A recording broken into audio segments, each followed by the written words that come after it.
Shalom hapo studio. Naomba kufahamu maneno katika kitabu cha Wakorinto wa kwanza sura ya 5 mstari wa 9 hadi 13. Anamaanisha nini kuwa tusikubali kula na walevi? Maana mimi nalalaga na mlevi kabisa. Naitwa Paulo Idi. Sio kula, yeye analala naye kabisa. Wako wanalala pamoja. Inakuaje sasa? Sasa kwa mujibu wa Biblia, je, amtimue au iweje? Kwa sababu mtu huyo mlevi pengine hana pa kukaa, ndivyo hivyo, ni ndugu yake, ni mume wake kipenzi na anamuwekea mahitaji yote. Inakuaje hiyo? Yes, naona. Kwa hiyo sasa inakuaje? Sawa. Naomba kwanza tusome hiyo mistari ili tuelewe ile context iliyoko kwenye ili swali, ule muktadha kwenye ili swali, alafu baadaye tuendelee kujibu. Wakorinto wa kwanza sura ya 5 mstari wa 9 mpaka wa 13. Sawa, inasema hivi. Naliwaandikia katika waraka wangu kwamba msichangamane na wazinzi. Sawa. Sisemi msichangamane kabisa na wazinzi wa dunia hii, au na wenye kutamani, au na wanyang'anyi, au na wenye kuabudu sanamu. Maana hapo ingewalazimu kutoka katika dunia. Msiwepo kabisa. Muondoke kabisa. Lakini mambo yalivyo, na aliwaandikia kwamba msichangamane na mtu aitwaye ndugu, akiwa ni mzinzi, au mwenye kutamani, au mwenye kuabudu sanamu, au mtukanaji, au mlevi, au mnyang'anyi. Mtu wa namna hii msikubali hata kula naye. Sasa tuzingatie kwenye huo mstari, tuende nalo moja kichwani. Mtu aitwaye ndugu. Tupigie mstari alafu tutaendelea. 12. Maana yanihusu nini kwa hukumu wale walio nje? Ninyi hamwahukumu hao walio ndani. Lakini hao walio nje Mungu anasema hivi, lakini hao walio nje Mungu atawahukumu. Ninyi muondoeni yule ambaye yuko miongoni mwenu. Huyo ndo mumtoe. Huyo ndugu. Yes. Okay. Watu tumeona hapa Mtume Paulo hasemi tu walevi. Ametaja wazinifu, ametaja wenye kutamani, ametaja waabudu sanamu, wanyang'anyi na watukanaji. Kuna jitu lipo kanisani lakini kinywa chake mama. Mpaka unaweza ukasema huyu ni mtu ameokoka kweli, anamjua Yesu kweli. Umeona watu wa hivyo. Ndio maana nikasema tuangalie pale neno ndugu. Ndugu ni muamini ambaye tuko naye kanisani na tunaamini pamoja naye. Ndio maana Mtume Paulo anaona mistari ya mbele anasema kuwa yanifaa nini mimi kuwahukumu walio nje, ili hali nyinyi walio ndani hamwakemei? Maana sababu kuna mtu mwingine ndio tabia yake. Yani ni mtu yupo kanisani lakini ni mlevi wa hatari. Anakuja kanisani akiwa yani mpaka na yumba hivi. Lakini sasa tunamwangalia tu ushuhuda unakuwaje kwa watu wale wa nje. Nafikiri nakumbuka kuna siku moja baba aliwahi kuongea akasema, kama wewe unaendelea kulewa tunakuja kanisani, usije ukashangaa viongozi wakakuambia kuwa sasa kuanzia leo usije kanisani. Afadhali hiyo. Alisema mimi si baba yako, katafute baba yako. Naona mimi sio baba yako huko mtani, usinitaje. Baki na baba yako mwingine huko. Kwa nini? Kwa sababu unapomtaja baba watu watajua kumbe huyu ni mtoto wa fulani. Sasa niendelee hapa. Wazo la msingi hapa liko wazi. Walipaswa kumtenga mtu huyu na ushirika wao, ikimaanisha kutaniko halipaswi kushirikiana naye au hata kula naye. Yani kwa maneno ya kiroho, kutengwa huku kungehusisha mtu huyo kukabidhiwa kwa shetani. Ndio maana yake. Yani nje ya kanisa ni ule ufalme wa shetani kwa ajili ya kuangamizwa mwili wake, ili roho yake iokolewe siku ya Bwana. Ndio huko anakosema kutengwa. Kwa kitendo hiki kingehakikisha kwamba kanisa limejitakasa kutokana na chachu ya kale ambayo ilikuwa katika hatari ya kuambukiza ushirika mzima. Na tunarudi hapa kwa baba alichokiongea. Na sasa watoto hawa wanajifunza nini? Unakuja unayumba hivi kanisani umelewa. Hawa watoto watajifunza nini? Unaona? Kwa sasa kama vile Paulo alivyokuwa tayari amemhukumu mtu huyu, Wakorinto pia walipaswa na wao pia kumhukumu na wengine pia kama yeye, mtu wa namna hii, kwa kuwafukuza kutoka katikati yao. Ndio muktadha wa ile andiko namna ulivyokuwa umeandikwa. Sasa matumizi ya kifungu hiki katika makanisa haya ya karne ya 21 bado ni nadra kwa sababu kadhaa. Kifungu hiki ni nadra kwa sababu kadhaa. Ndio. Kwanza, kile ambacho Paulo anakifikiria kinaonekana kutokuwa na upendo. Paulo anachokifikiria, lugha katika sura hii ni baadhi tu ya zinazokabiliana zaidi katika Agano Jipya. Mfano, mkabidhini kwa shetani, mtu kama huyo. Mfano, jisafisheni na mtu huyo, mtengeni. Mfano mwingine, wahukumuni walioko ndani, au mfukuzeni mtu mwovu. Kwa kidogo sasa, kwa karne hii ya 21 inaonekana ni kama kauli ambayo haina upendo sana ndani yake. Maana upendo, neema na rehema ziko wapi? Sasa tunajiuliza, je, sisi wote sio wenye dhambi? Je, tunawezaje kuwahukumu wengine hivi? Je, Yesu hakutuambia tusiwahukumu wengine ili tusihukumiwe? Umeona? Sasa jambo la upendo manake ni kuendelea kuwaonya waendelee kutubu, lakini kudumisha uhusiano. Kwa maana kuwa tunahitaji kuichukia dhambi lakini kumpenda mwenye dhambi. Yani dhambi tunaichukia na tunaikemea, lakini tunahitaji kumpenda yule mwenye dhambi, kwa sababu kwa ule upendo ndivyo utakavyoweza kumvuta zaidi ili aje ndani. Pili, kile Paulo ambacho anafikiria kinaonekana kuwa hakina ufanisi sana. Hata tukimwomba mtu kama huyo aondoke kwenye ushirika wetu, ni nini kitakachomzuia kuelekea kanisa lingine? Labda katika karne ile ya Wakorinto ile la kwanza, ambapo kulikuwa na kanisa moja tu yaweza kufikiwa, ili linaweza kufanya kazi. Lakini katika vituo vingi sasa hivi vya mjini katika karne 21 mbinu hii inaonekana kuwa haina ufanisi sana. Wa mstari inabidi wa umodify updated. Yes. Lakini zaidi ya hayo, njia bora kumleta mtu kama huyu kwenye toba ni kuendelea kumtia moyo aje kanisani, ili aendelee kusikia mafundisho tena na tena na tena, na si kuvunja mahusiano naye. Kwa sababu kama nilivyokuambia, leo hii utakuta mtu kafukuzwa kanisa hili, unamkuta kanisa lingine ni mtumishi. Tena mzee wa kanisa kakambe. Sasa unajiuliza, vipi? Unajua zamani kidogo, kabla makanisa yajawa mengi sana, ulikuwa ukihama, yule mchungaji ambaye unahamia kwake inabidi umpelekee barua. Yes. Na ile barua imeandikwa na kanisa ile uliokuwa unaabudu. Na kule tabia zako zote wataziandika mle ndani. Huyu bwana hatoagi fungu la 10. Wanaandika kabisa. Kwa hiyo yule mchungaji ajiandae. Na unaambiwa usifungue mpaka ifike kule. Ndio. Na ukifika kule basi wanasoma wana nini? Wanakuangalia tu usoni. Lakini sasa hivi vituo viko vingi. Umeona? Leo hii wewe mtu naye mtupa nje kwa sababu ya kosa moja. Unajua kuna wapendwa wanahukumu kweli. Yani kiasi kwamba mpaka unajiuliza, imekuwaje? Ni kosa moja tu mtu amelifanya. Lakini anahukumu kweli. Sasa ni nini kitakachomzuia huyu mtu aache kwenda kanisa lingine? Amekuja kanisani ili apate neema ya Mungu. Lakini mwisho wa siku anapigwa sana huyu. Kwa hiyo inabidi afanyeje? Utaona tu huyu mtu ametafuta mahali ambapo, maana ninakumbuka kuna kanisa moja, mtu mmoja alikuwa amepanga kuoana, wamepanga kuoana. Ni vijana wa kanisani. Ndio. Lakini dada ni msomi wa chuo kikuu. Kijana ameishia darasa la 7. Kwa dada, kwa sababu ya usomi na kazi pia, na kazi nzuri.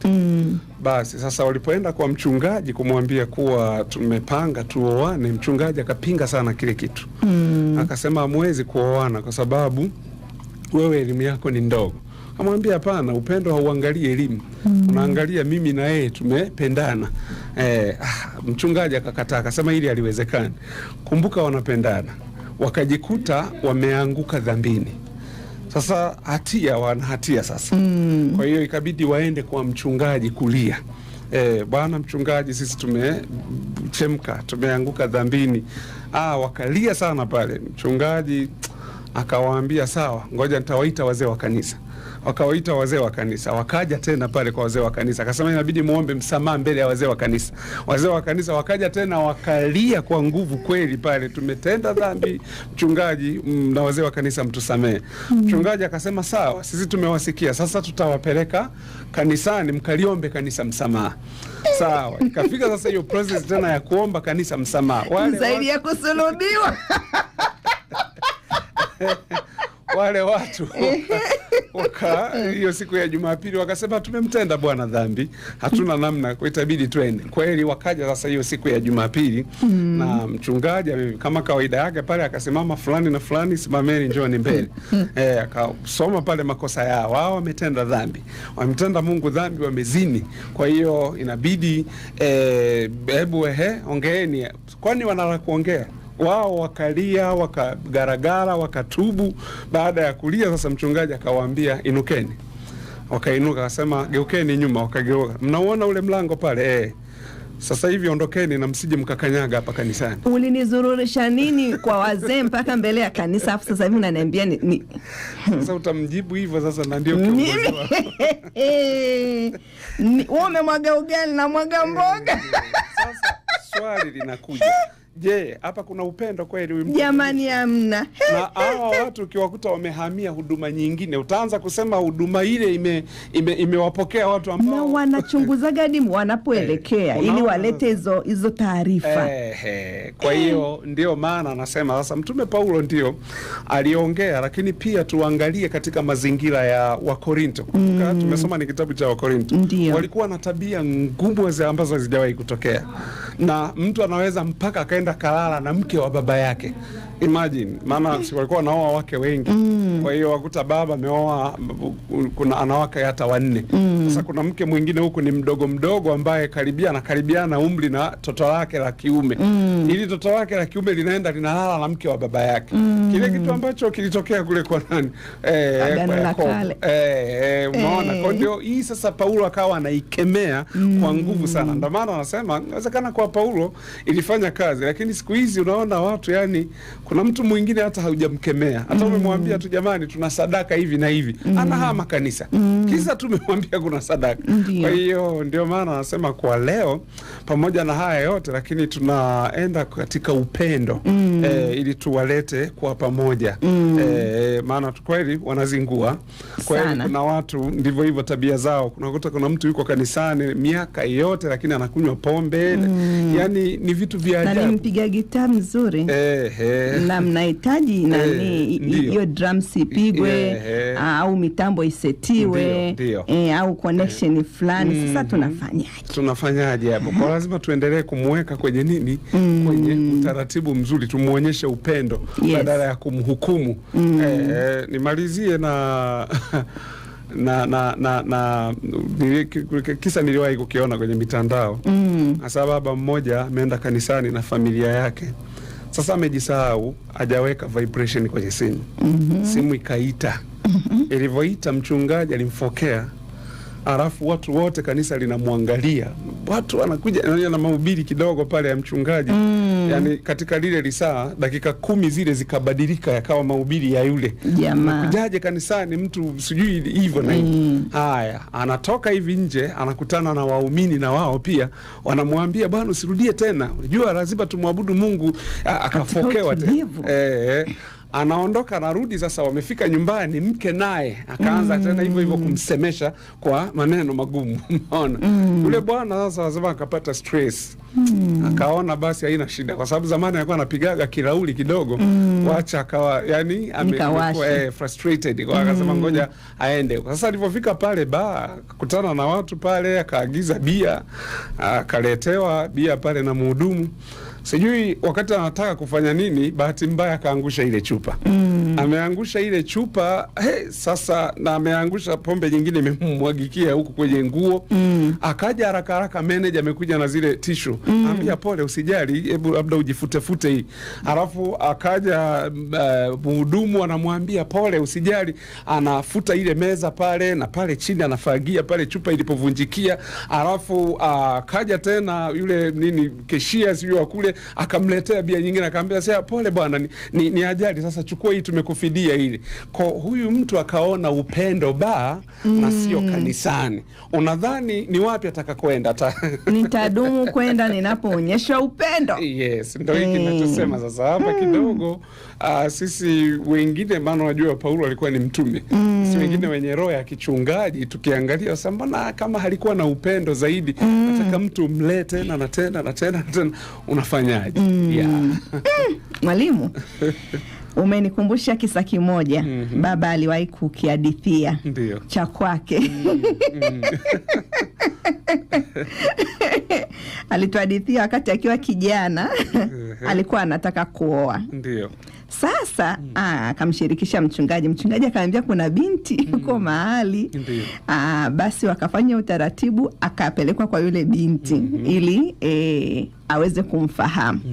Sasa wakati ampelekwa kwa yule binti, wale wazee wa kanisa hawaruhusu hata wasalimiane. Binti kaka kushoto, jamaa kaka kulia, yani baba anamuona tu kwa mbali. Sasa akawa na mambo ya masomo nini, akaondoka akaenda kusoma, lakini akijua yule dada anamngoja.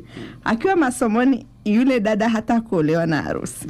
Sasa wakati anarudi, anajua sasa hapa nina mtu mahali.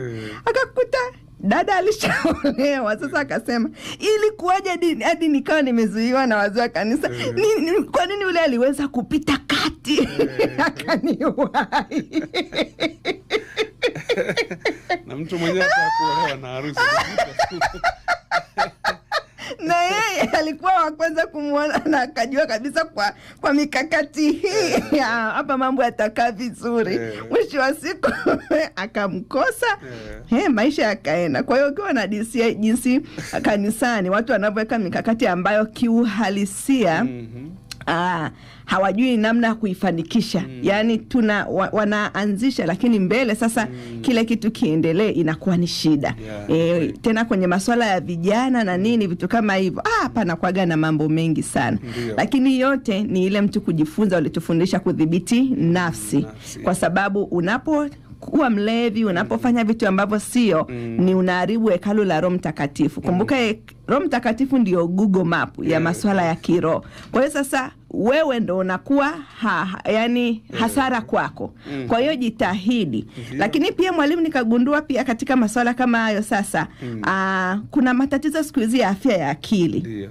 Unakuta mtumishi wa Mungu yeye katika kukaa kwake amepitia changamoto nyingi huko nje, zimempa stress. Kwa hiyo anaingia moja kwa moja kuwa mtumishi. Wewe unafikiria yule mtumishi atakuwa na maamuzi yaliyo sahihi? Hata mtu akifanya kitu kidogo kama hiyo cha simu kulia, yeye atakichukulia katika yani ukubwa ambao mpaka unabaki ni nini hiki? Mimi mpaka nikawaza ikiwezekana kwa nyakati hizi ili watumishi waonekane wako qualified, wapimwe pia afya za akili ili kuwasaidia wale sasa wagonjwa. Maana unajua ukiongelea kanisani ni watu wanakuja wenye matatizo mbalimbali ya afya akili, sio masuala tu ya roho na vitu vingi kulingana na maisha. Ili wawe makansela wazuri. Maana ukimkuta vipofu wawili, wewe kimekuruka, yule akiko sawa, sasa hapo mnajenga nini? Ndio ile mnafukuzana kila saa. Kwa hiyo yani ili watu wapate counseling nzuri, ni vizuri watumishi wa Mungu wakawa na utulivu wa maisha, wa akili. Hata saa nyingine hekima za umri inasaidia sana. Na wawe pia wamepata exposure. Jamani, kwa nyakati hii waongezee neno exposure. Exposure ni muhimu sana. Itawasaidia hata kwenye kutatua matatizo mbalimbali. Hata ufundishaji wana uwezo wa kupima hili na hili wakapata jumla kuu. Sio kung'ang'ania tu mrengo mmoja. Kwa hiyo hayo pia ni mambo ya kuzingatia hasa kwenye kutatua. Sasa watu tuwe watakatifu, tukae vizuri kanisani, watu waweze kusafishika hatua kwa hatua. Maana kanisani unajua mtu anakuja labda na matatizo ya drug, drugs. Na unajua kwa masuala ya mtu akipelekwa rehab ni miezi 3 mpaka 6.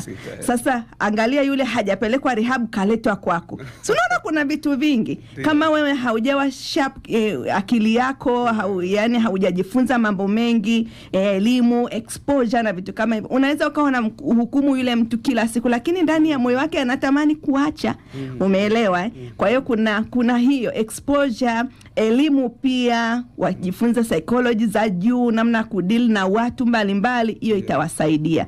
Maana jinsi mimi nitakavyoongea kitu fulani na mwalimu atakavyoongea, kuna jinsi mtu ataelewa kwa namna mbili tofauti, lakini ni kitu kimoja. Hivyo hivyo na masuala ya tabia ni magumu sana. Kwa hiyo watu tuangalie katika nafasi hiyo.